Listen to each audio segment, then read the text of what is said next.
you got to get through it. You got to get through bad feelings. You got to get through failure. It's very important. And you get through it by just picking yourself back up and moving forward and going. I'm going to have setbacks, I know. But if I'm feeling bad, that doesn't mean I'm doing bad. That doesn't mean I am bad. That doesn't mean that I can't still take some action. Because yeah, nothing changes and nothing changes, man. I'm always waiting for everything to be perfect before I live my life. As soon as these things line up, I'm going to live my life. I'm never going to get to that where everything's okay, where everything looks a certain way.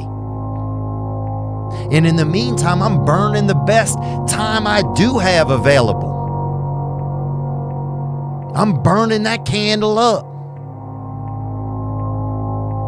I'm burning this candle down, and I'm saying as soon as it gets bright enough or warm enough in here, I'm gonna show up. But the candle's getting smaller. Each thing that is wrong with you has to be a focal point. You can't look at this gigantic list and say, I gotta change all this shit. My God, this is crazy. No. You take off the first one. I want to be smarter. For me, that was my thing. I have to become more intelligent.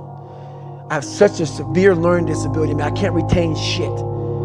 I had to now get that one thing and then strategize in that one problem. How can I do this? I'm not going to learn like you. I'm not going to learn like anybody else. How am I going to figure this out? You cannot change your life unless you change something. If you always do what you always did, you'll always get what you always got. No matter what it is. Many times you say to yourself, I gotta lose weight, I'm too fat.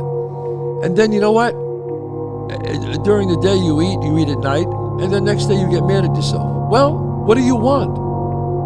What do you want? You gotta change something. Failure is so important. Like failing and fucking up and making mistakes. It's very important. That's how you learn. That's how the bad feeling that you get from something that you shouldn't have done or wish you didn't do or wish you did better. Like especially failing at something where you half-assed it and you just feel like a fucking loser. Like that just teaches you. It teaches you to get your shit together. It's very helpful for people to hear that they should make themselves competent and dangerous and take their proper place in the world. Why dangerous? Because it's the alternative to being weak. And weak is not good. The people who shoot up the high schools, they're weak. They're weak. How is it good to be dangerous? Because it makes you formidable. And life is a very difficult process. And it's not you're not prepared for it unless you have the capacity to be dangerous. That doesn't mean that you should be cruel. It doesn't mean any of that. There's a statement in the New Testament, the meek shall inherit the earth. But the meek isn't well translated. It means something more like those who have swords and know how to use them but keep them sheathed will inherit the world. That's a way better way of thinking about it. You have to be powerful and formidable and then peaceful, in that order, right? And that's not the same as being naive and weak and harmless, which is what young men are being encouraged to be. It's like, that's a very bad idea. It's a very bad idea. Because naive, weak, and harmless means that you can't withstand the tragedies of life. You can't bear any responsibility. You'll end up bitter. You can't wait for everything to be perfect to start living your